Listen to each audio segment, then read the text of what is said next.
shall rise against nation, and kingdom against kingdom. There shall be famines and pestilences and earthquakes, and this gospel of the kingdom shall be preached in all the world, and then shall the end come. Tell us, when will these things be? And what will be the sign of your coming and of the end of the age?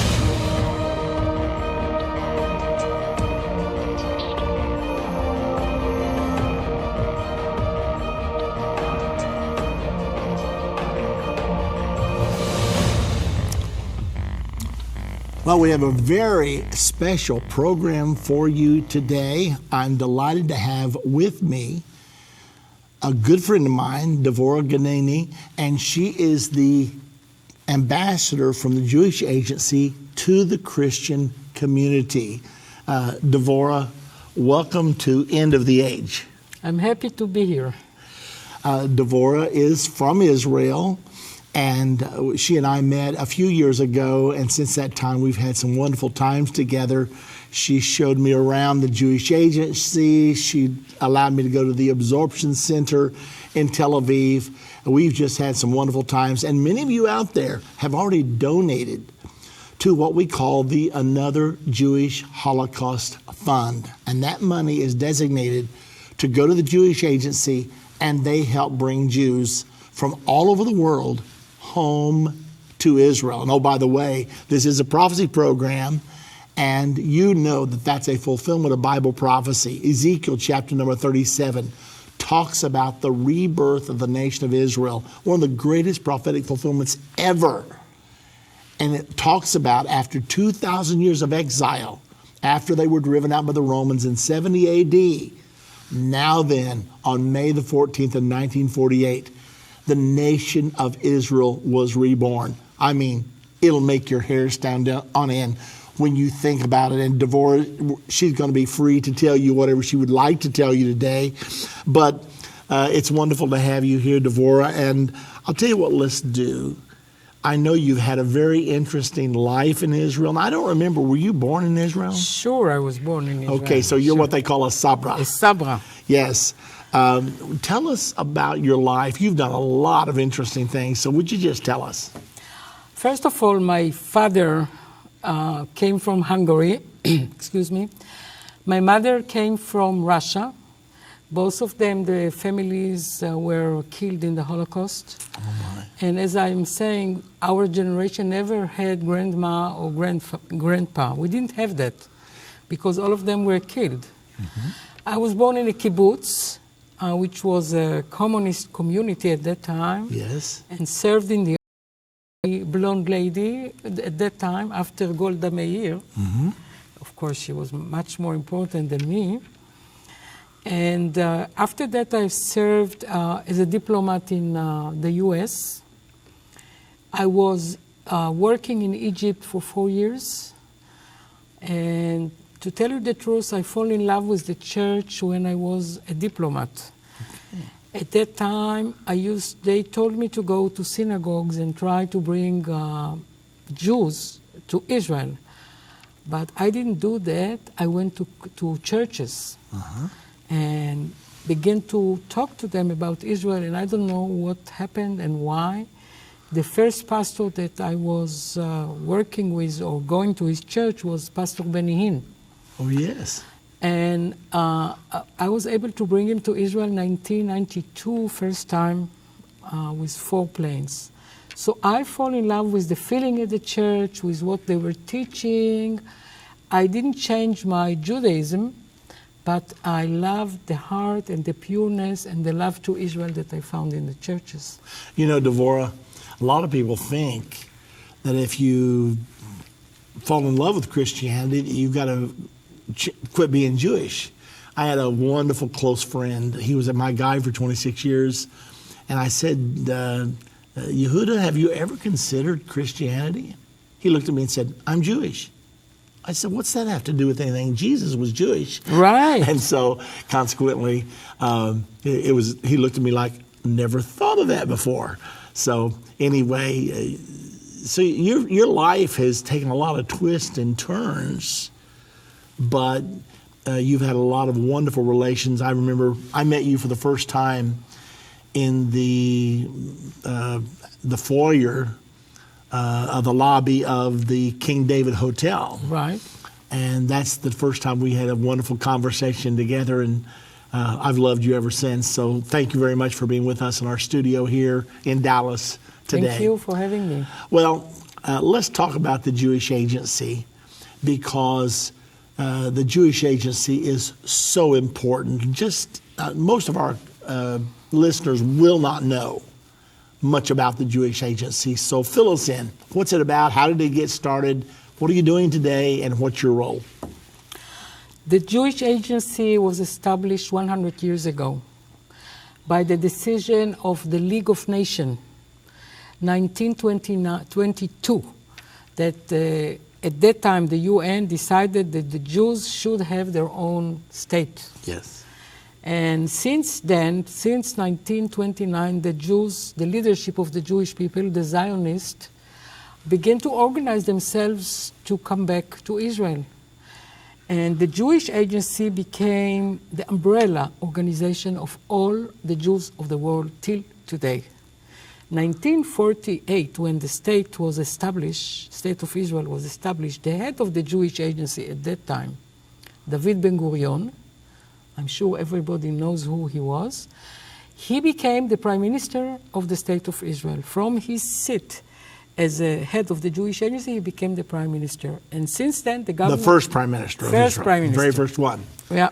And if you go to the Jewish Agency, you will see his office, you will see his the place, and I hope the tours that you are taking to Israel will show it, because it's beautiful, and the Holy Spirit... You were just telling me about that before we came on the air here, and I went to the Independence Hall a year ago for the first time, and as I stood there, I had seen the films of it, of David Ben-Gurion announcing the birth of the State of Israel on the night of May the 14th of 1948.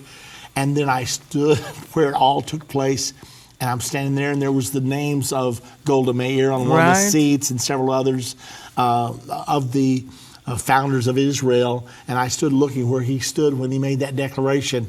And I was absolutely enthralled, because I'm standing there thinking, I'm in the spot right now where Ezekiel 37 was fulfilled. It was written 2,500 years ago, and I'm standing there. It was a moment. I loved it. I loved it so much. So you can still do it in Jerusalem, because he did the same in Jerusalem.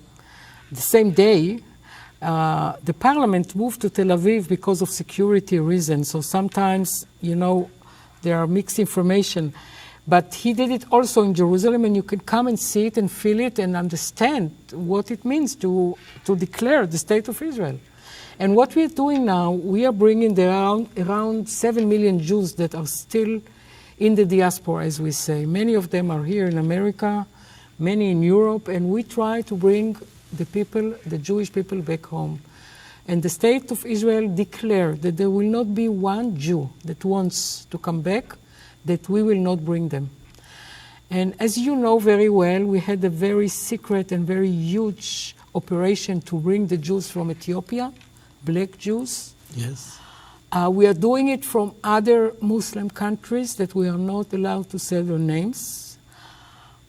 So we bring the Jews from all over.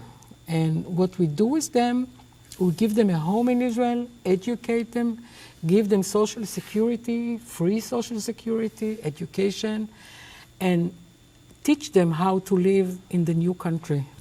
I just read something just a couple of days ago that I did not know, and that is that there were 80,000 Jews in Egypt. And today, there was about 40, because all of them were driven out. When Israel was reborn, the Arab countries were very much against the Jews, and they all had to leave. And they left their homes, they left everything behind, and they made their way to Israel. But I was so astounded, because I went in Egypt. There's a synagogue down there.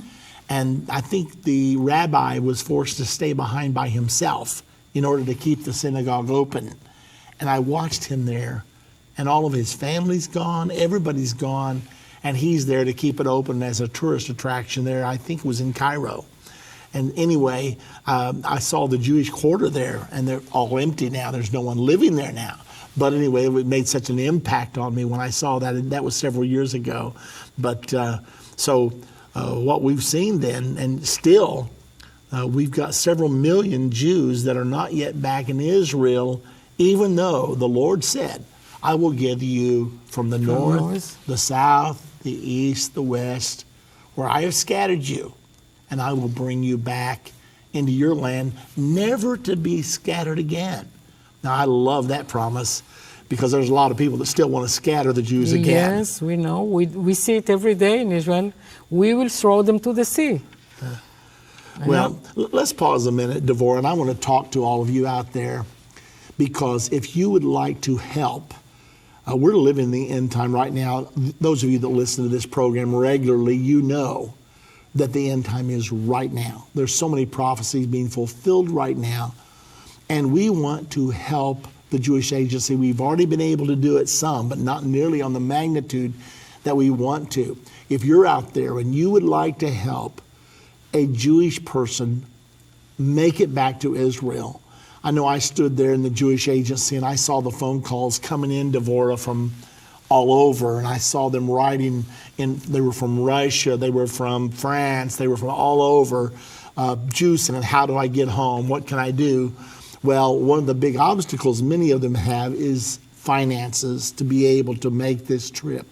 So if you're out there, and I think at one point, Dvora, we discussed that for $1,000 a Jewish person can be brought back to Israel. This is only the ticket. Yes. But 20,000 is to have a Jew educated in Israel for 1 year and stay in our absorption center and get started for 1 year. Let's talk for a minute about what happens when they make Aliyah. Well, first of all, the word Aliyah, what's that mean?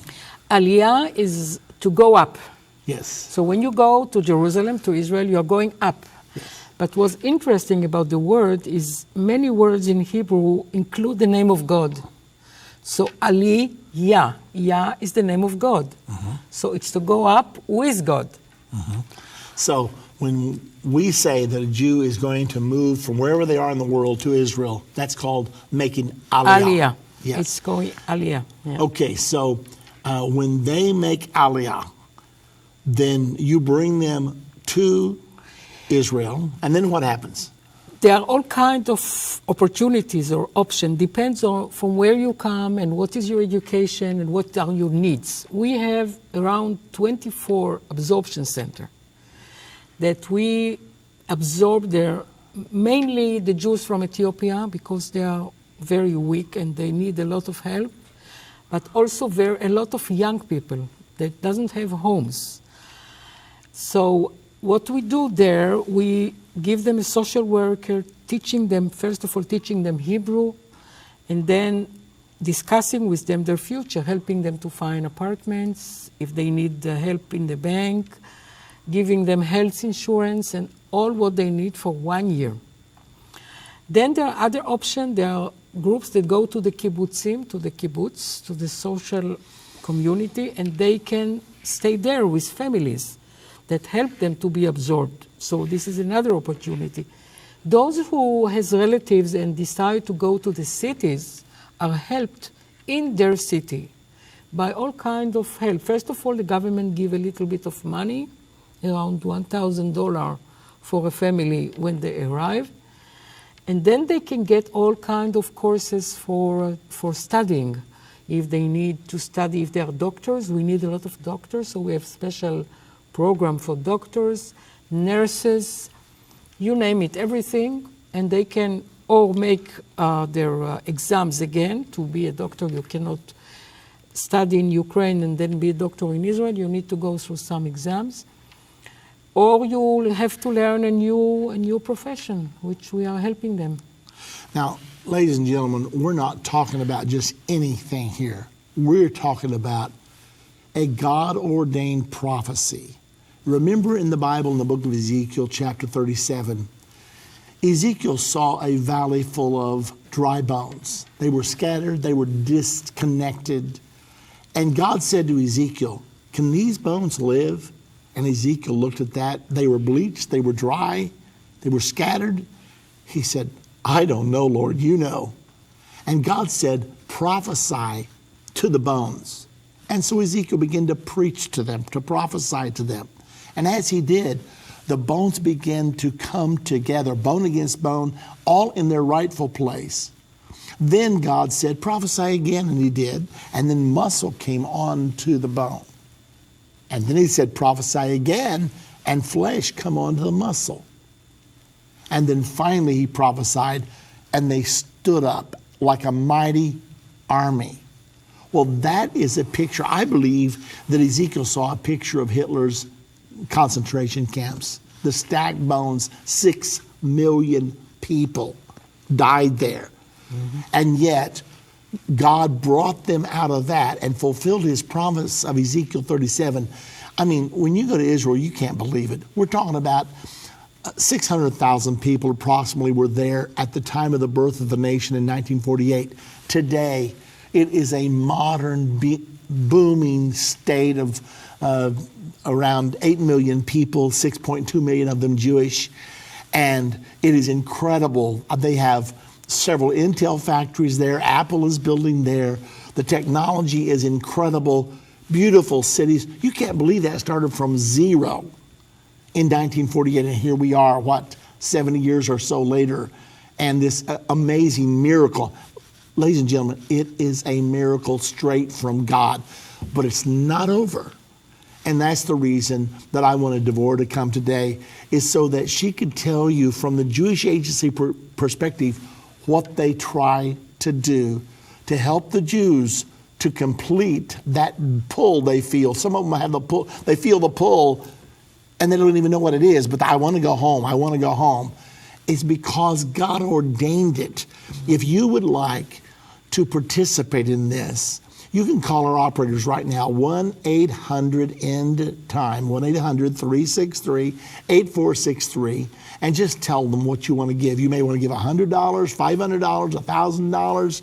If you want to do more than that, obviously $1 million would not be too much, because we got people from all over the world that need to go to Israel. So anyway, if you'd like to do that, call us, 1-800-END-TIME, and make your contribution, and we'll make sure that we get it to Dvora and the Jewish Agency. I'd love to take a pretty sizable check with me when I go to Israel about 3 weeks from right now. So if you'd like to do that, call us up right now and let our people know what you want to do, and they'll be glad to assist you with that. Now, Dvora, I want to talk about the Absorption Center, because you took me there and I enjoyed it so much. And you had a program there called 5-5-5. I don't know whether you remember that or not. No, I don't. Well, the program is that they study 5 days a week for 5 hours a day, and they're able to stay there 5 months. And during that time, they're studying Hebrew so that they can acquire a good enough command of the knowledge of the language to be integrated into a job situation. And if they need job skills, you try, and you know all this much better than I do, of course. Anyway, I was so impressed that they could come there, and we were able to talk to some of the young people that had come there, making Aliyah to Israel, building a new life in the place. And to me, this is so amazing, where God said to Abraham 4,000 years ago, Genesis chapter 15, verse 18, he said, I enter into covenant with you, Abraham, this day, that the land on which you dwell will be yours and your descendants after you forever. And guess what we're fighting over 4,000 years later? We're fighting over, is it right for Israel to have a homeland? And the United Nations just passed a resolution December the 23rd of 2016 saying that Israel is illegal in Judea. I mean, Judea is where we get the name Jew. Yeah. That's like saying a Chinese can't be in China, or a Japanese can't be in Japan. And we're saying Jews can't be in Judea. Well, that's what the United Nations just said, but there's a higher power. Higher power, and you have a new president now that is much more friendly to Israel. And I hope it will change everything. And you have a very good ambassador to the UN, a lady, that she's very brave. And we need this kind of friends. Well, We are not going to give Israel, there's nothing that can move us from there. We are so strong there. And our roots are there. You are grafted in, but our roots is there, right? Yes. So also your roots at the end of the story. Yes? Absolutely. So we are there and we are not moving anywhere. Our children are there, our grandchildren are there, and the UN can fight. We will continue to live there happily. But there are people that would commit suicide just to kill you. Okay. And that's the part that we don't like, but that's the situation temporarily. But we believe that the Israeli army is strong and they will be able to fight those terror attacks. There are terror attacks everywhere, even in the U.S. And we have good soldiers and good commander and a very strong army, and we will succeed. Dvora, 1 mile from right here is Raytheon. Raytheon is participating with the Israelis to build David Sling, brand new technology. Mm-hmm. You have the Iron Dome for short-range missiles coming in. Yes. Now you have David Sling for Yes. medium-range missiles. Yes. And then you have the longer range. I forget the Yes. name of it right off. Anyway, that's being produced with an alliance with Raytheon just 1 mile from right here. So let me tell you, you have a wonderful friend Yes, we know. in the United States, and you've got a wonderful friend in End Time Ministries, and we just are so thankful for you and all that you're doing. Okay, so let's talk about this a little bit more. We've got Jews all over the world, and wherever they are, they've been threatened. They've been driven from one nation to another. The Bible even told them, you will be sifted through the nations, but then someday I will bring you home. Well, someday has arrived, and I'm so happy. I go to Israel twice a year now, at least. I went 3 times last year because it's my second home, and I love it there. And I know that I'm walking in the footsteps of the patriarchs, of the prophets, and of course, as a Christian, walking in the footsteps of Jesus and the apostles. It's enough to make your hair stand on end sometimes when you realize where you are. But anyway, so you're giving yourself right now to help Jews get back to Israel. Let's talk about Europe for a moment, because would you say that Europe is possibly one of the more dangerous places for a Jew to be today? The Israeli government made the decision that they will not declare it loud and clear because they don't want to hurt those countries like France or England and tell them officially the Jews come home. Yes. The government, the French government, the English government are against it. So what we are doing, yes, it's dangerous. We see what happened in London, we see what happened in France, but we don't do it loud in the media. We just go to the Jews there and tell them you have your real home and please come back. And we do everything we can to make it easy, but it's not easy to move from Paris or another city there, even to Jerusalem. Life in Israel is not easy. And you need to be full of hope and full of belief and full of understanding of the Bible to move your whole family from Paris to Israel. It's not easy. And the Jewish Agency, this is what we are doing. We have representatives in every city all over the world and try to convince them to come home.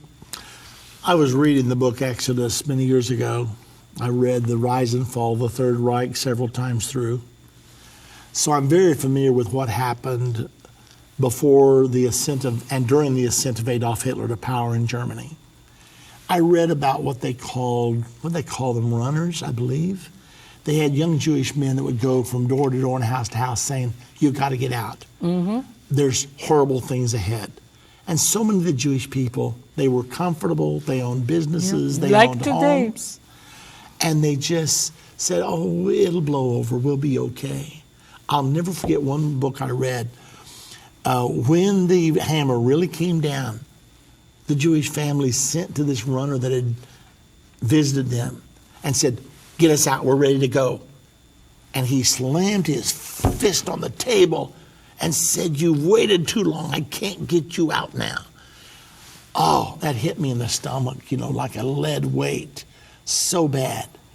Well, according to what I believe, of course, this is a prophecy program. I believe the prophecies say that, especially in Europe, there's another time of trouble coming.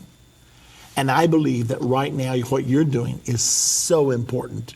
And what I'm hoping that End Time's able to participate in is so important to let those Jews in Europe know you've got to get out. 1.4 million Jews are still in Europe? Well, how do you move those? If you wait till the last minute, you can't move them that quick. So consequently, your work that you're doing is so vital and so important. I know I heard the chants. Right now, there's 50 million Muslims that have now moved into Europe, and many of them are blatantly anti-Semitic. And the Jews really need to listen, because they need to consider getting out while they can, not wait until they beg to get out and cannot. So it was such a sad story that I read, so it's so very important. Well, listen, Dvora, I want to one more time say to all of you out there, if you would like to support Dvora's work and the work of the Jewish Agency, if you'd like to make a donation today to help, and I don't know how much time we have left between now and what the Bible calls the Great Tribulation. It could be 4 or 5 years, not very much. Anyway, if you'd like to help, the number to call is 1-800-END-TIME. That's 1-800-363-8463. Just tell our operators what you would like to do, because we love the Jewish people. They're the descendants of Abraham, Isaac, and Jacob. So call us, 1-800-END-TIME, 1-800-363-8463. From Here to Armageddon, a new exciting 8-lesson series to share with your friends and family. Order yours right away. Answering many questions like, how far are we from the Battle of Armageddon? What will happen between now and then? Where are we on the timeline? Your questions answered in this exciting 8-lesson series, From Here to Armageddon. Go to endtime.com or call 1-800-END-TIME. That's 1-800-END-TIME, 1-800-363-8463. Order yours right away.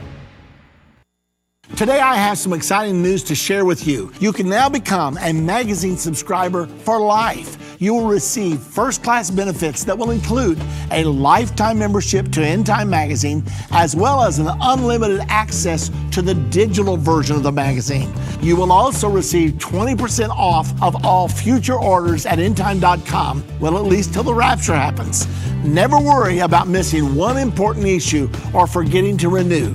You can rest assured when something happens in the news pertaining to Bible prophecy, you will be informed with the most recent cutting-edge material available. End Time Magazine has been the forefront of End Time Ministries since the beginning, and we would love to join with you in this first ever opportunity of becoming a magazine subscriber for life. Join today by calling 1-800-END-TIME. That's 1-800-363-8463, or go to endtime.com. If your station only carries the first 30 minutes of End of the Age, go to endtime.com and click the watch button to continue today's broadcast. You can also finish up later by clicking the archives button.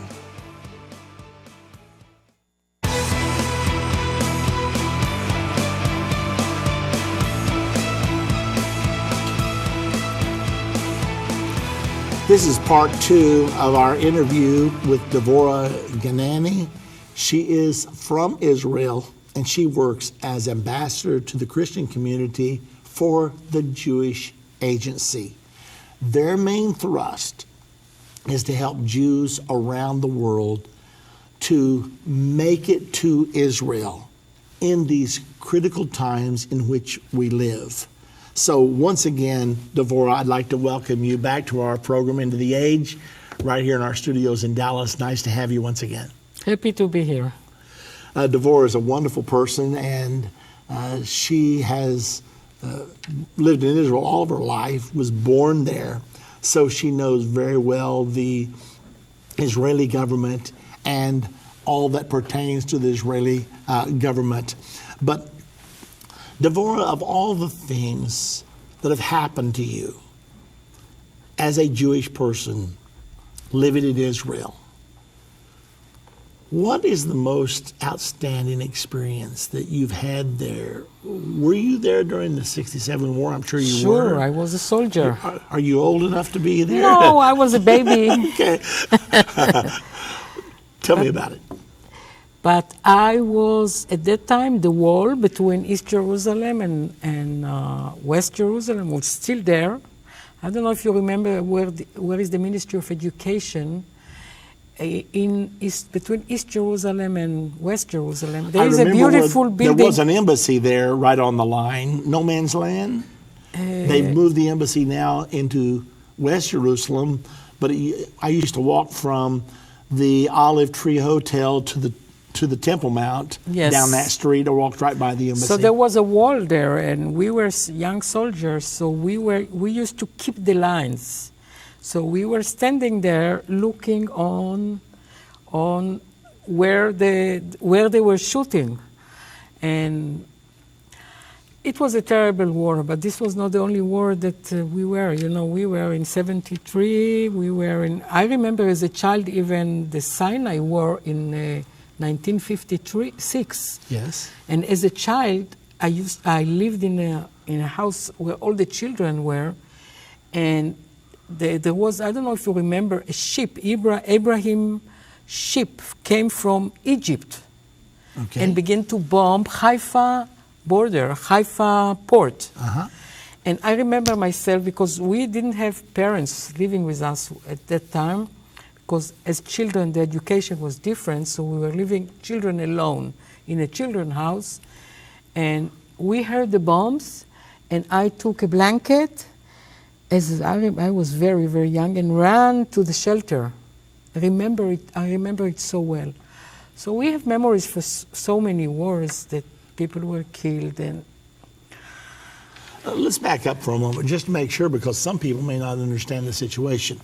Now, in 1948, when David Ben-Gurion declared independence, the next day, 5 Arab nations attacked Israel. Yes. Now, Israel at that time had about 600,000 total population, and their intention was to abort the baby before it could really be born. They wanted to kill it at its very birth. And so the war was launched, and most of the world thought, Israel will never survive. They don't have the army, they don't have the resources, and yet miraculously you did. But Jordan was one of the key countries that came across the Jordan River, and they occupied what today is called the West Bank. To us who know the Bible, is Judea, Samaria.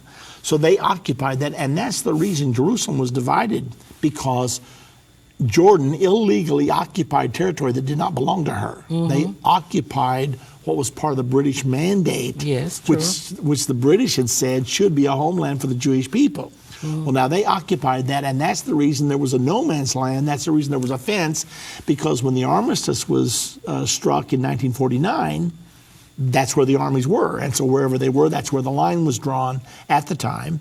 And so Jordan controlled East Jerusalem, and Israel controlled West Jerusalem. Right. So you were one of those soldiers on the border. Yeah. And seeing when Jerusalem was liberated. You know, it was a marvelous, I cannot tell you what happened in Jerusalem at that time. Now look, you got to tell me a little bit more about that, because we were all shaking when Motagu, at that time the head of the army, yes, and Moshe Dayan, when they enter and they shouted, Jerusalem is in our hands. Yes. Jerusalem is in our hands. And then the chief rabbi, Shlomo Goren, came in with the flag and the soldiers and everybody. Now that I'm talking, I cannot tell you, because all those days we were looking over those walls to East Jerusalem. What's going on there? What's happening there? Who are those people? And your Temple Mount was over there. And the Temple Mount was over there. We had Mount Zion, piece of it, that belonged to Israel, and there was a special train going. It's a whole story, but the feeling that we had when Jerusalem was coming back to us, I cannot tell you. It's like having a baby, if you ask me as a mother. It's something so great. And still now, those who go to Jerusalem feel every step they go, that God is there. It's a holy city. It's a holy land. When I woke up in the morning every day from my balcony, I see the old city. I'm full of, I cannot tell you, God is in every stone there. You know, Gershon Solomon. Yes, my friend. He was on the Temple Mount the day it was taken. Yes. And he told me that there were in his particular unit soldiers that were atheists. They didn't believe in God. But there's nothing like that in Israel anymore. You know, it's people say atheist. I think all the Israelis believe in God. Well, one way or the other. Well, here's the experience he told me about. When the guns fell silent, the Arabs had run, and now they're in control of the Temple Mount, the place where their first temple stood, their second temple stood. And Al-Aqsa Mosque. Yeah, and he said that when the guns fell silent, all of a sudden, all the Israeli soldiers began to weep like babies. He said, we were weeping like babies. Yes. And he said, these guys who claimed to be atheists, who claimed this was not a special place, claim they did not believe the Bible, they're weeping. And he said to them, why are you weeping? This place means nothing to you. And they said, we don't know why we're weeping. There's an awesome feeling in this place. Yeah. Well, of course, you know, in the Old Testament, it says 37 times, I will put my name in Jerusalem. And some places it says, I will put my name on the Temple Mount. So when you talk about these things, of course, you were there. I envy you for that. But anyway, when you talk about these things, and I know what the Scripture says, and I've also heard all these things. One more thing. I don't know whether you've ever heard this story or not, but Shlomo Goren, who was the chief rabbi at that time. He was the chief rabbi, and he was with General Gur when they took the Temple Mount. Mm-hmm. He pulled dynamite out of his knapsack and said, General, blow up these heathen shrines. Yes, yes. And they refused. And Gur said, Rabbi, be quiet. Yeah. Well, Rabbi Goren insisted, oh no, this is the time for our redemption. You must do it now. You'll be famous. And General Gur said, I'll be famous anyway. Now be quiet or I'm going to take you to jail. And Shlomo Goren bowed his head and walked sadly away. And that story was kept secret until about 1997. They gave an interview to the Haaretz news media on the condition that they would not publish it until both General Gur and Shlomo Goren were dead. And so they did publish. It's true. We know it in Israel that the soldiers themselves didn't want to bomb any Arab house because the houses were so close to the wall of the temple. They were very close. And it was a moral decision by the Israeli army, which is a very moral army. So they left the Dome of the Rock. They left the Al-Aqsa Mosque on the Temple Mount. But now Israel is in control for the first time in about 2,000 years of the place where God said, I'll put my name there. When the first temple was built by Solomon, they had the dedication. And while they were dedicating it, they offered a sacrifice. And then fire supernaturally fell from heaven and consumed the sacrifice. Well, that was the first temple. Then it was destroyed in 586 BC by the Babylonians. And then 70 years later, they came back. They built a second temple, which stood until 70 AD. So quite a history. So at 70 AD, there's not been a temple since then. But you go to the Temple Institute today, they've got every piece of furniture. They got all the utensils. They have the priest robes. They're ready to build the third temple. I take our groups through there every single year. And oh, what a feeling when you look around and you know the Bible says that as soon as they sign that peace agreement, which, oh, by the way, our President Trump has been working on very feverishly, and he's met with Netanyahu, he's met with Abbas. Matter of fact, he's talked to Abbas on the phone, and Abbas is supposed to come later on here in April to meet with President Trump, and he was with King Abdullah. Just today, he was with the head of Egypt, Al-Sisi, a couple of days ago. So America is very much involved. Let me say to all of you out there, if you wonder about America's role in Bible prophecy, we have produced a DVD called America's God-Given Destiny. Do you know that it's highly likely that Christopher Columbus was a Jew, and that he was really looking for a place the Jews to go to, because it happened in 1492. And in 1492, that's when Queen Isabella and King Ferdinand issued the decree that all the Jews had to be out of Spain or else be baptized Christian within 4 months. So they were all looking for a place to go. And many people believe that Christopher Columbus was truly Jewish because his voyages were financed by 3 wealthy Jewish people, several $1 million. And if he was really looking for a place for the Jews to go, he succeeded beyond his wildest imagination, because he discovered the United States of America. And here in the United States of America, depending on what figures you go by, some say that there are more Jews in America still, about 6.8 million, than is in Israel, 6.2 million. Now, of course, the Israelis, they would argue with that one way or another. We don't know for sure. Anyway, we have a very large Jewish population. If it was, in fact, Christopher Columbus's goal to find a place of safety for the Jews, he succeeded beyond his wildest imagination. What a story that is. Well, when I get to talking about these things, Dvora, I can't hardly stop.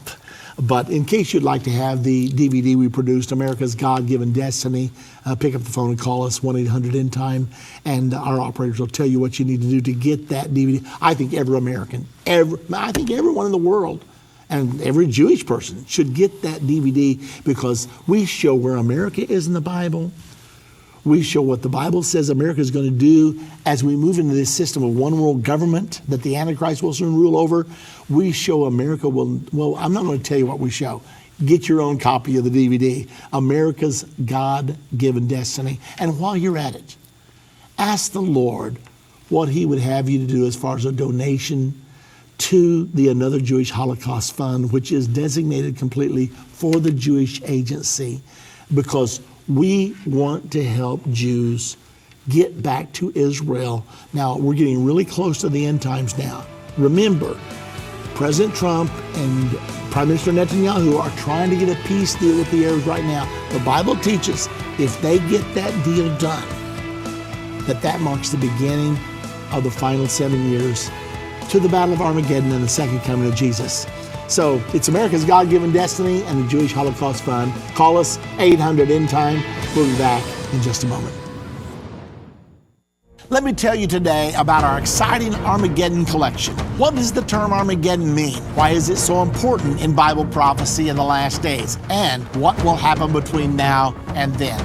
In our Armageddon collection, we cover subjects such as events of the final 7 years, the revealing of the Antichrist, the mark of the beast, and the world's greatest revival just ahead. In this special collection, you will receive the DVD, Seeds of Armageddon, November 29, 2012, our 8-lesson series, From Here to Armageddon, along with a PDF of our 7-year timeline, and our informative DVD, First Step to Armageddon, December 23rd, 2016. All of this for your gift of $140 or more, plus the cost of shipping and handling. To order your Armageddon collection, go to endtime.com or call 1-800-END-TIME. That's 1-800-363-8463.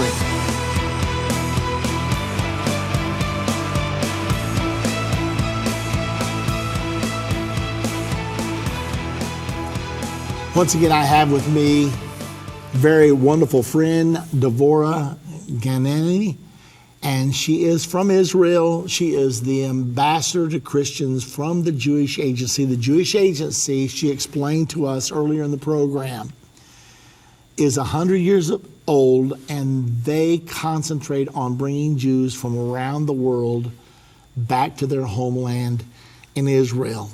So, Dvora, what's the biggest obstacle you face when you're attempting to get Jews back to their promised land? What's the biggest blockade you face in the Jewish Agency getting that done?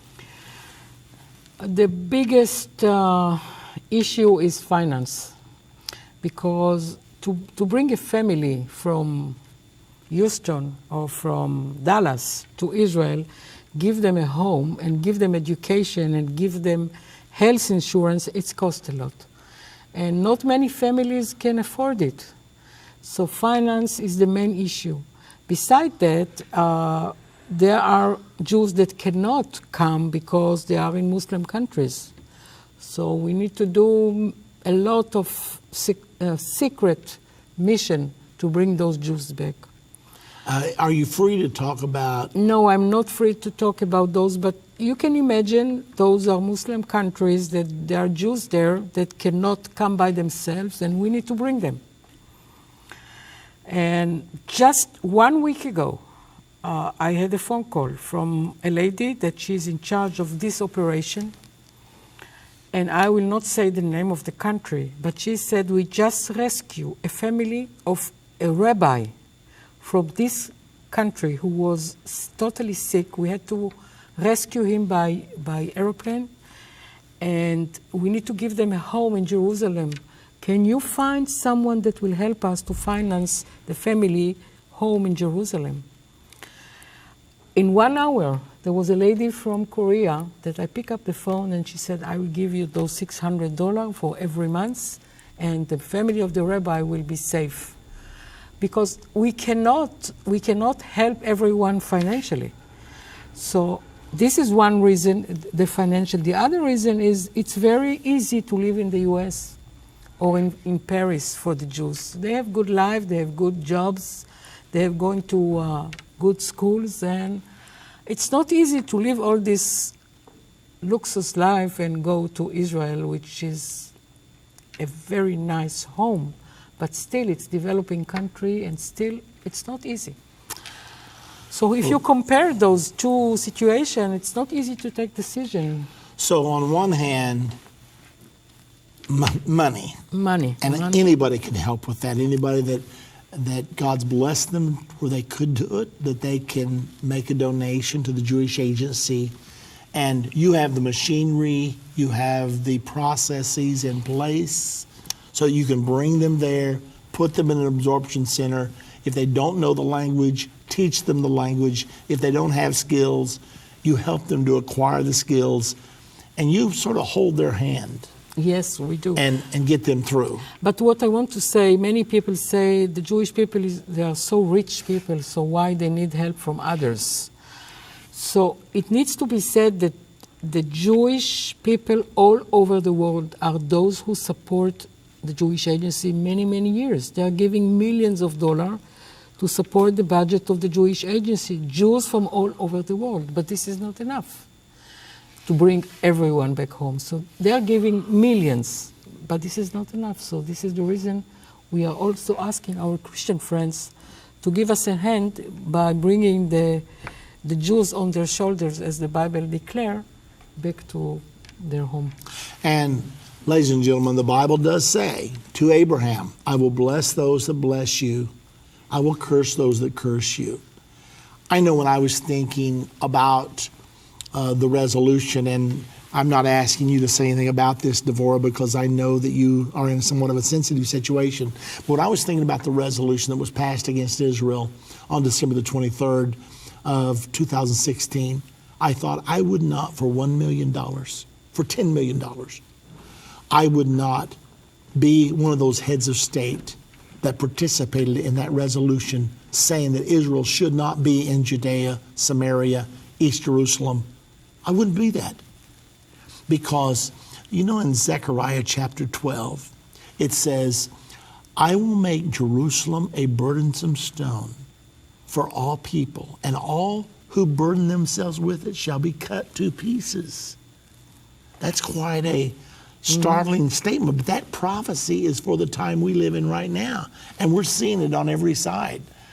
So I know that Israel's trying to survive, and a lot of times the votes at the UN will be like 151 to 2 or 3. Fortunately, most of the time, the United States... How old is the UN? 1945. Okay, and how old is the nation of Israel? 1948. No, we are 2,000 years old. Well, yes. So 3,000. 3,000, yes, sure, 3,000 years old. So let them fight, and we will survive. Of course you will. And we have the prophecies that tell us that. At the same time, that doesn't mean we can't do what we need to do now. And I love the Jewish people.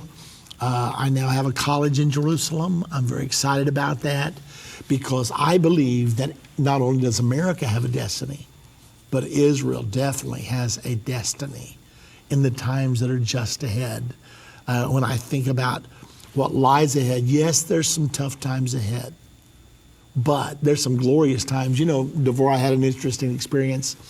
I was producing a DVD on the Battle of Armageddon. I'm assuming you're familiar with the term Armageddon, of course. In the Christian Bible, that's the final war. In the Torah, that would be the Battle of Gog and Magog. But I was doing a DVD on Armageddon. And I was reading all these dark things, you know, how there was going to be this horrible battle and blood would flow to the horse bridles and so many things were going to go wrong. And the more I studied to put all this information together to produce this DVD, the darker it got in my mind. And finally, I couldn't take the pressure anymore. I decided to cheat. I went over to the last part of the book of Revelation and read how it all turned out. And guess what? We win and they lose. So even though it is going to be some tough times, ultimately, according to the Word of God, we're going to win. In the meantime, though, we've got a lot of work to do. And I want to thank you and your viewers for your help and support by bringing groups to Israel, by helping us financially. It's a great help. Well, it's a blessing to us to do it. You know, the Bible says it's more blessed to give than it is to receive. And so we're very happy to do that. So I want to go back one more time, Dvora, to the 67 war because you were there.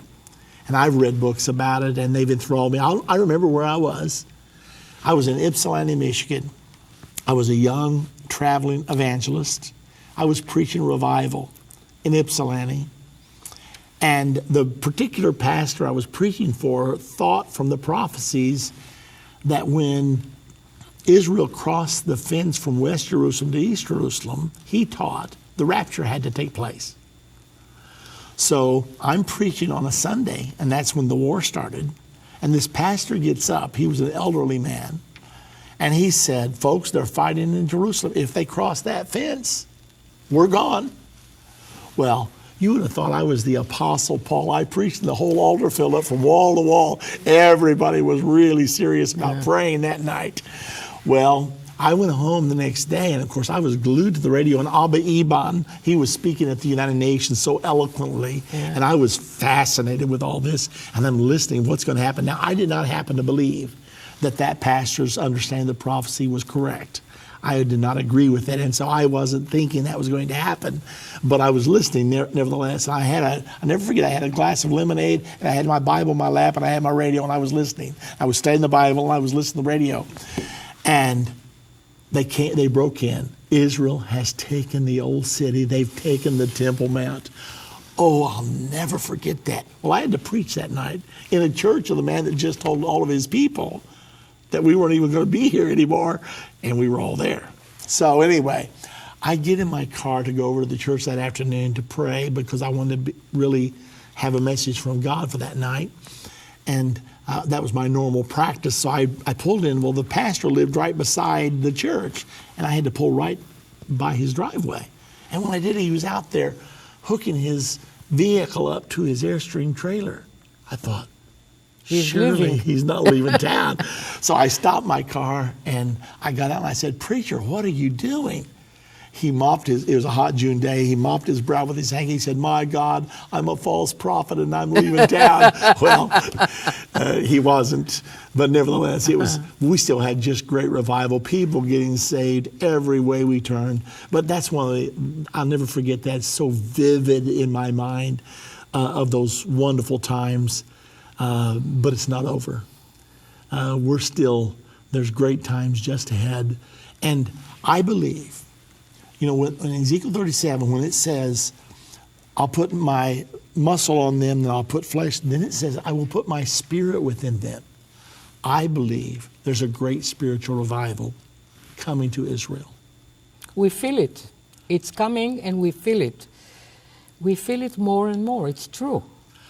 I believe with all my heart. I believe. People are changing. Yes. I think there's a wonderful spiritual revival. It's true. Coming to Israel. And all those Jewish people that are scattered around. And by the way, this time of pressure that's coming, the Bible talks about a time of great tribulation ahead. It won't just be against the Jewish people. It'll be against true Christians. Now, most of the Christians, they're going to sell out. But the true Christians will not sell out. And it's going to be persecution. The Bible says this, against both Jews and Christians. Which we also see now. It's happening. Yes, we certainly do. So what an incredible time you and I live in. Now, let's talk a little bit more about the Jewish Agency, because this is so important. And I want all of you out there that are listening today to give this your attention. If God has blessed you where you can make a significant contribution to the work of the Jewish Agency, I'm asking you to prayerfully consider doing that right now. You see Dvora here.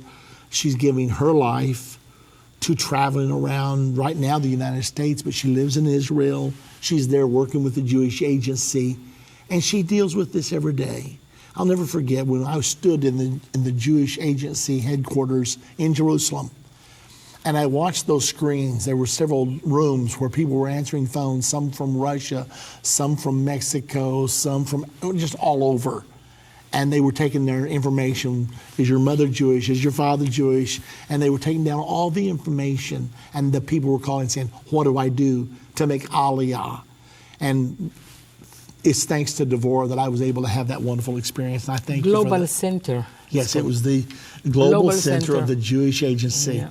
I stood there and I watched all that and I thought, Ezekiel 37, I'm standing here right now watching it happen. It was incredible. So here's the bottom line. If you want to donate, all you have to do is pick up the phone right now and call us, 1-800-END-TIME. That's ENDTIME, 1-800-363-8463. And we will do our very best to help the Jewish Agency all that we can. So you can call us here at End Time Ministries and just let our people know what you'd like to do. Whether it's a small amount or whatever size amount, maybe it's a large amount, maybe God's blessed you in some special way. Whatever you can do, please call us, 1-800-END-TIME. And Dvora, God bless you so much. Our prayers are with you. We love Israel. We love you. Thank you for being with us today. Thank you for praying for us and doing all that.